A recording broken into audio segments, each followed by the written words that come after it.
Hey everyone, welcome back to Mini Bike Mike's on the Road. And today I am with Alex. He's a subscriber to the channel. And Alex reached out to me a couple weeks ago. He saw where I had posted that we were going to do a 90-mile ride here locally. And he's about a half hour north of me, so he's local to me. So he reached out and said, hey, I got a bike. It doesn't quite go fast enough maybe to do the ride that you've got. Can you help me modify this or get it to go? So what we're going to do today is we're going to take his bike and pull the original engine, and we're going to put a Lifan 125 in it. We'll do new wiring harness and all the electrics. He's got a Nibby carburetor, it looks like, and we'll show you these things when we come in. We've got the Lifan and so forth, but I'm not going to go into full details I'm not going to show you everything. I'm not going to make this a 3-hour video because that's about what it'll take us to do all this. But so we're going to just kind of pick and choose, and I'll show you some highlights and those sorts of things. So are you ready for this? I want to go fast. You want to go fast. Yes. So this should push you close to right around high 50s, right around 60 miles an hour. That would keep me from getting around. Which on one of these little bikes is plenty fast enough for me. Sounds I know guys, I rode with Jason Bartley down in Kentucky who's got that 212 on his, and that's a scary bike. I really considered that strongly, and maybe on the next bike. Maybe on the next one. Yeah, see how this one goes. All right. So we're going to show you the bike. You guys are going to just eat me up in the comments, but that's okay. It's Alex's bike. He wants to do this. This is what we're going to do. So, Mama Warner, would you kind of pan over and we'll see what bike we're going to work on. Well, here it is.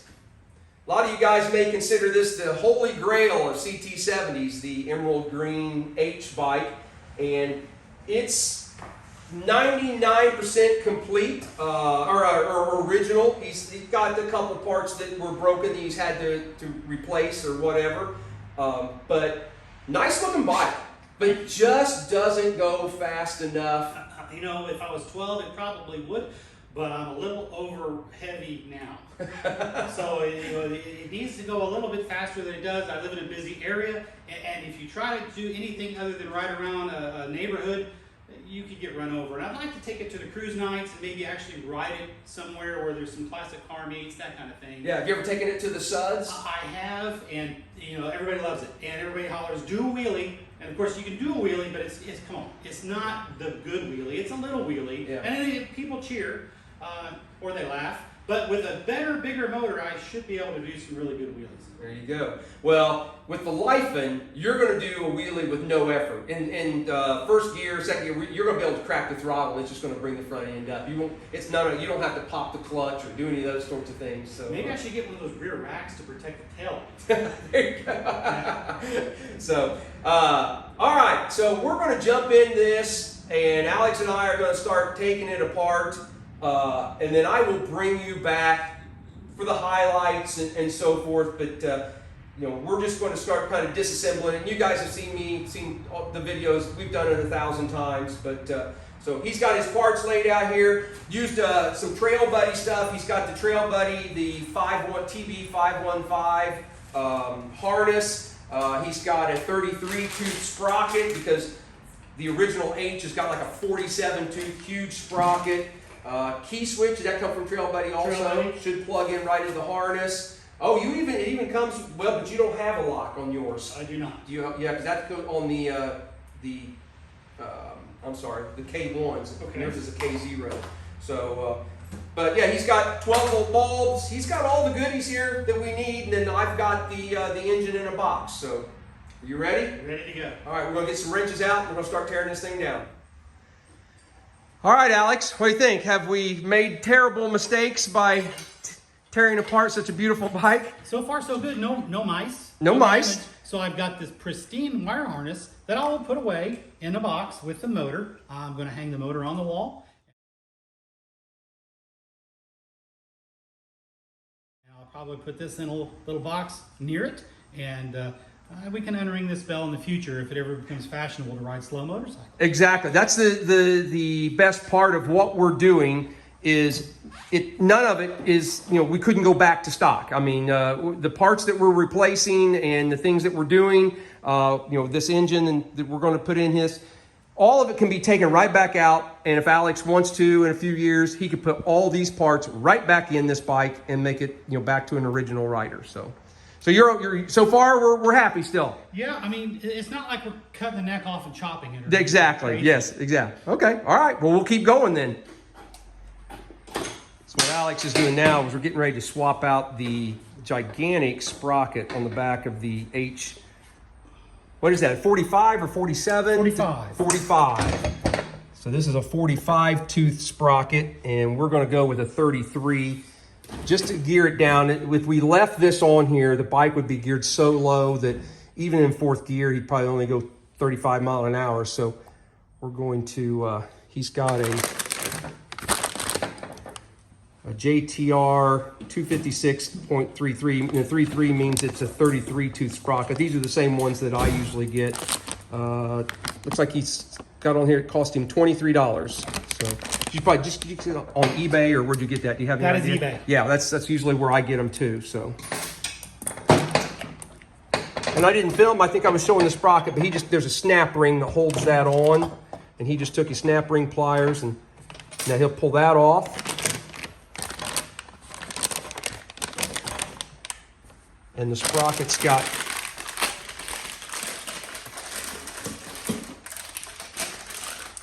has these pins on the back, and underneath this cover are little rubber dampeners, and those pins fit inside it. So give you a little bit of cushion. Oh, you even get stickers. Oh, heck yeah, I gotta love stickers. Bears on those things, because I have hurt myself on these a few times. And that should pop down in there. It's not quite, because it's still too far open. If you guys watch, I don't know if I can see it, but you'll see the see it pop together. Oh, pull back off. You got like a little rubber mallet. Sometimes you can knock on the dampeners, push the sprocket up.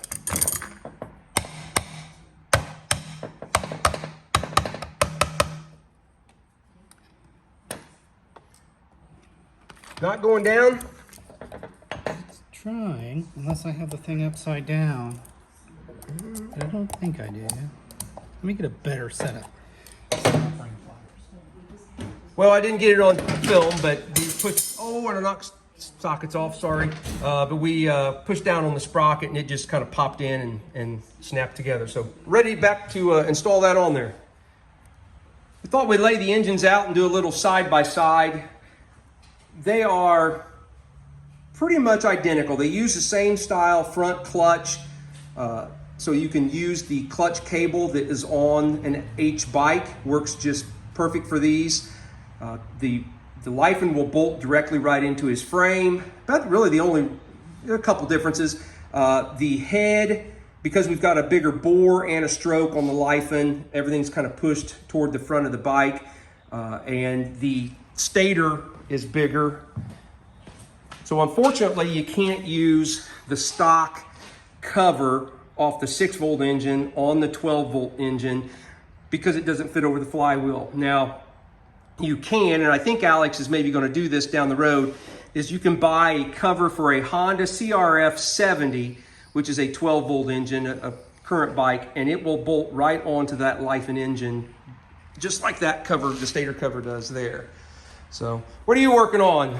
Headlight bulbs. How do you remove these without breaking anything? You push up and turn to the left.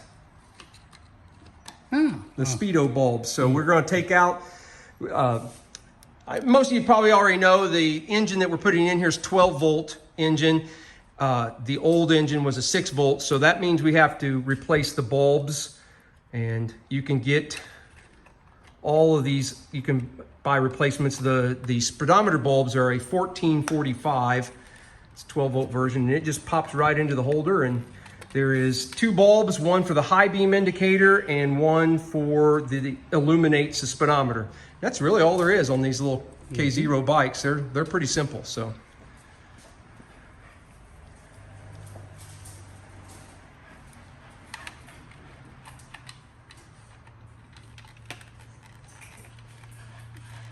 Time. Awesome. So I think we're ready to put we'll put the gas tank, put the coil and the gas tank in. As we've got everything removed, we'll mount the new 12-volt coil just where the original 6-volt coil was at. And we'll start running wiring harnesses and those sorts of things. All right, so we have made some pretty good progress. We have engine mounted in the frame. Alex we've got the wiring harness in, he's put the tank back in. We've got the bulbs in the tail light changed to an 1157 for a 12-volt bulb. We've got the tail light all plugged in. We're saving the headlight to do the wiring so that we can let you guys follow along on that. So now he is installing a Nibby 22 millimeter carburetor. He's starting with the intake. So there's a gasket that goes between the intake and the head, and then this little plastic piece with the O-ring goes between the intake and the carb, and put the O-ring up against the intake so it seals, because there should be an O-ring on the carburetor that'll seal against this side of the plastic. So I like it. It looks pretty good. What do you still okay?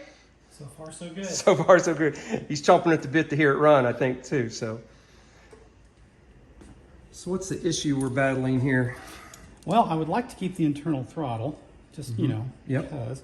And the cabling on the original Hondas does not have any adjustment slacker in it.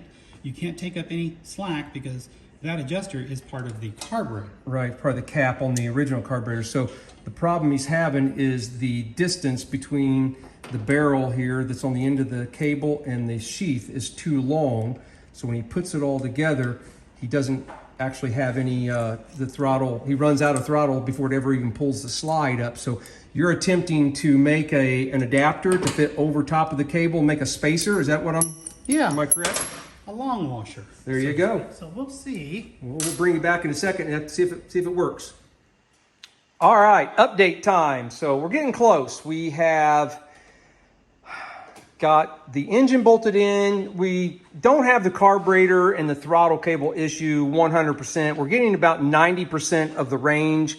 Alex is going to have to work on that a little bit more, figure out some kind of adapter or whatever. He's putting the air filter on the carb. We've got the chain back on. We went with aftermarket foot pegs that would just bolt right on. You can put the original pegs on, but you have to space them down and do a little work to them. So to me, for time matters, we just went ahead and did aftermarket pegs. We have not put the engine guard on. We're not going to put that on today. He's not keeping this aftermarket exhaust. He's got a new exhaust coming, and so we don't want to make any modifications to the guard to fit this exhaust, because we may be doing something that he has to reverse it when he puts the exhaust on that he's going to keep. So he's put fuel in it, right? Mm-hmm. So I think we're down to plugging in the headlight and seeing if it will start. So we're seeing how many kicks it takes to start it. We know it'll start. So I'm going to get set up, get back in the front, and we'll go through the wiring on the headlight. Okay, we are down to the final assembly, and what we're going to do is the headlight.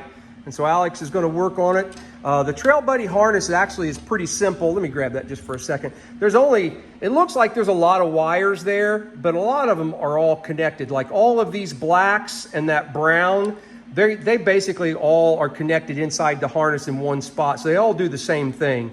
And that is, if you have a battery, they're 12 volt hot when the key is on. Without a battery, they're hot when the engine's running.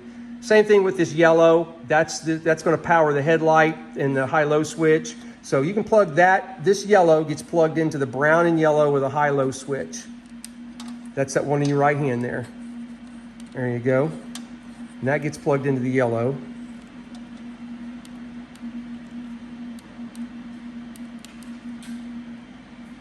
And that sends power up to the switch.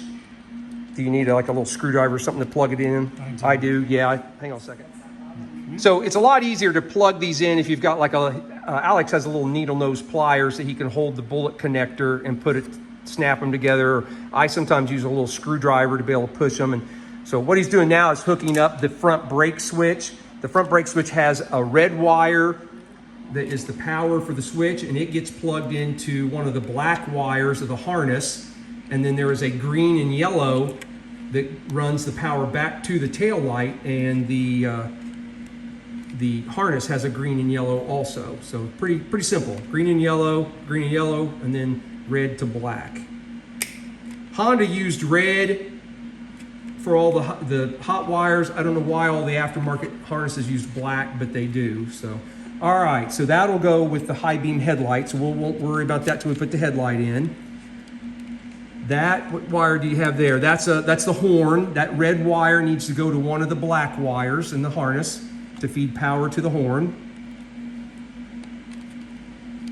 Just like that. Okay. You can take, do you have anything else to plug in? These two wires go to the illumination bulb for the speedometer. So green goes to ground, and the brown one goes to the brown one in the harness.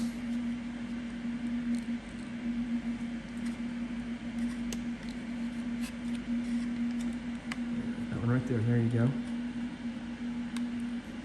And I think that's everything with the exception of the headlight itself. Is there anything else? Yep. These are just extras. Blue and white and blue. Blue. Okay, so grab the headlight and you can put the two blues on the double blue of the headlight.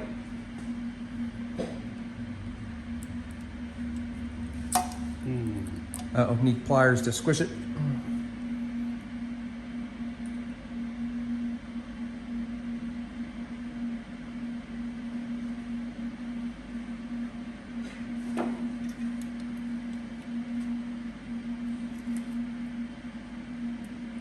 Blue.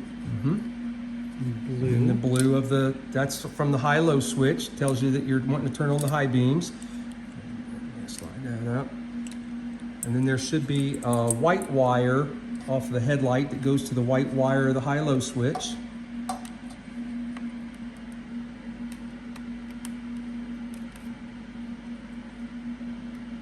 And then the last wire you have is that plugs in the green ground, plugs into one of the grounds. Perfect. The harness actually has a couple extras, a hot and another ground in case you need them. We don't in this stereo. There you go. We don't need them in this case. So wait a minute, we've got a ground wire. Oh, sorry, didn't have the camera in the right spot. Now the hardest part of all is getting all those wires tucked in there while you put the headlight on. There's the screw. All right, I'll bring you back in just a second when we let this down and go to start it.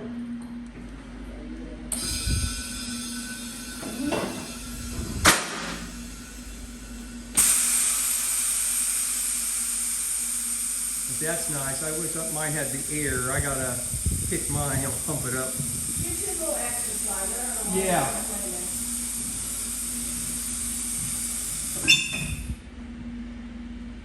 There you go. Give it a shot. All right, guys. This is the first attempt.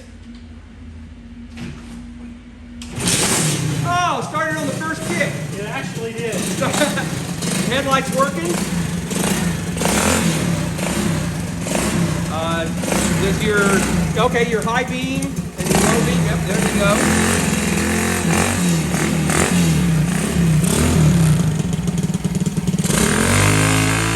That looks awfully bright. I bet the brake light's already engaged. I'm never going to need to adjust that foot brake. But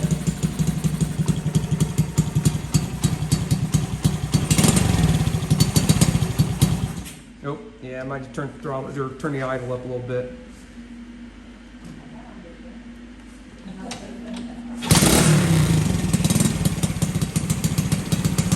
All right, you gonna take it for a rip?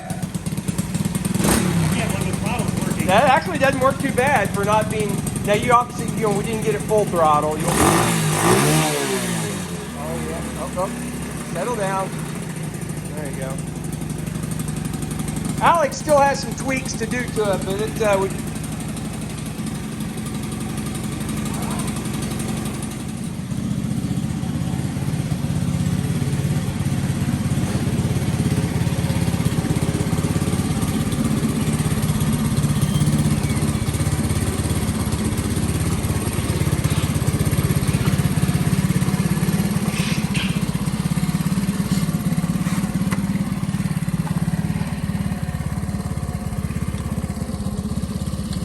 yeah, go up, yeah.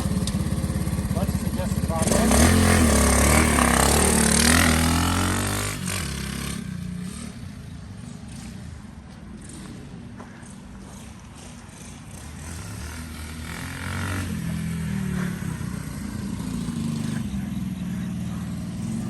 Is there a proper break-in procedure? I'm sure there probably is.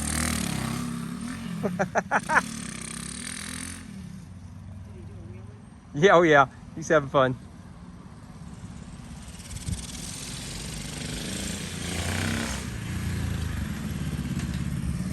All right. Heck yeah. No adjustments. It just absolutely nails it. Yeah. This is that Nibby 22mm carburetor. I've never had to change jets or anything. It runs pretty good. I know that really like the internal throttle, but if you put a newer style on there and it snaps back, it's like a whole nother bike. It really is. So Here, give it a go. all right, if I wreck this bike, I gotta buy it.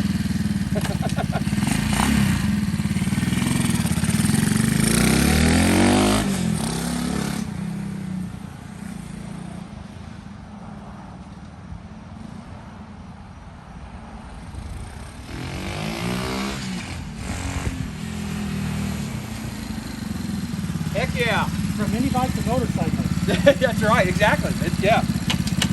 I wasn't paying any attention. I guess your speedometer works. At least they did before. It's good. Well, yeah, we didn't touch it. Yeah, So it's just, yeah.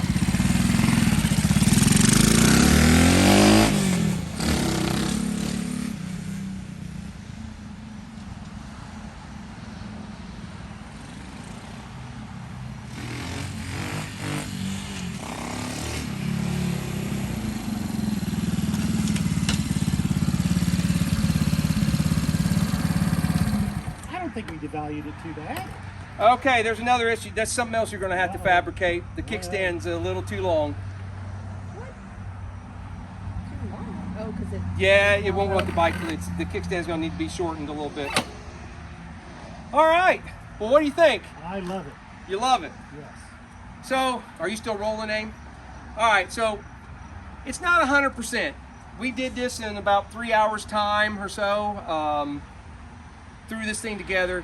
Alex is going to have a little bit of work to do. Kickstand's going to need to be shortened. He's going to do something else with his exhaust and the engine guards. Tinker with this throttle. There's still work to be done, but hopefully, I had a fabulous time. Hopefully you enjoyed it. It was a lot of fun, and it was a lot more straightforward. No fabrication happened so far. Yeah. Nothing really required anything other than maybe an extra hand to slide some bolts through. Right. The throttle will make a big difference. I probably should change my handlebars anyway. I think these might be a little tweaked. I don't know. It didn't ride too bad. I thought actually it was pretty nice. But and everything that we did is he can go right back. Nothing was permanent, which is what I like about this. Yep. So I know we're gonna get eaten up in the comments. We took a emerald green H bike and put a Chinese engine in it, but I really think you're going to enjoy riding this way more than what the 72cc. That and the engine is really in great condition. I'm going to hang it on a wall. It's serial numbered really close to my VIN. This is a titled motorcycle. I ride it on the street. Now I can ride it on the street, hopefully a little safer. Yeah. And maybe be a little bit more of a ruckus, a little bit more of a adventure ride than just worrying about people rear-ending you. Yeah. All right. Well, I'm happy if you're happy. This is awesome. Thank you very much. All right, guys. We'll see you on the next video. Thanks. We'll go down Main Street, turn off the light on Washington, and then immediately right into the square. And then you got it. It's one way around the square. So we'll go around and then find a parking spot back on the Main Street side. Ready?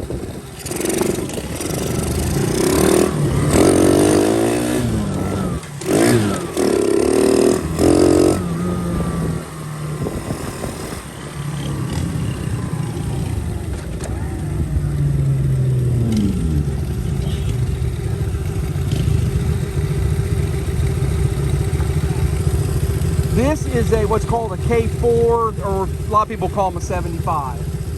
Yeah. Oh yeah, get that state topping from me since I don't have plates on them. This works pretty good.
Hey Dalton, how you doing? You must know this little guy. You must be Marcy's mother. I am. And who are you? I'm Mike Warner. Oh my goodness. How are you doing? You know who we are. Yes, I recognize her immediately. You can let her tell Yes, who we are. yeah, I did. So Marcy not here? No, She's working. She's plasma cut. She's plasma she's cutting. behind. All right, guys, going to do a little segment here just to add on to the very end of this video. Alex and I rode our bikes down to my little town's courthouse square. They have a car show every Thursday night, so us and the wives went out to dinner, and we scooted down here on our little bikes. But I wanted to just give you a final update on Alex's, the things he finished, because when I left him at his place in the video, we weren't really 100% done, but as you can see, he's put a chain guard on it, and you just space that out, right, Alex? He just used spacers instead of trimming a nice chain guard. He did get the kickstand shortened, so the bike has it can actually usable and sit on that. He got the engine guard mounted, and he put the new CHP stainless exhaust on it, which sounds incredible, by the way. Let's see, he did go ahead and change out the throttle cable, and I still think you're probably going to still revisit that again, right? Yeah, the new product might pique my interest. We saw on Facebook this week that Trail Buddy actually is now offering a throttle cable to fit the stock setup that has some more adjustment that may work better, because he really wants to keep it as stock as much as possible up there on the handlebars. He put ahead and put the buddy pegs on it, but bike is looking great, running great. Yes. Yeah. 55 mile an hour So- top speed. Now, did you GPS that, or Yes, you just guess that because the No. speedometer only goes to 50? I had to put a speedometer up on my phone, I knew that right away, so I did it with the other pipe. Was 53 mile an hour top speed. Okay. And I put this one on there and hit 55. So, you know, with a lighter rider on there, it might go considerably faster. I'll have to get my wife to give it a go and see what she can do on top speed. There you go. All right, well, I think I'll wrap it up with that. Bike turned out really, really nice. Beautiful paint. So, guys, appreciate you following along. If you have any questions on installing a Lifan in a CT70, hit me up, let me know. I'll try and help walk you through it. But I've got videos that you can see it, and you can go, you know, from the beginning to this one, you can kind of see how easy it was just to swap this thing out. So, all right, everybody have a great day. See you on the next video.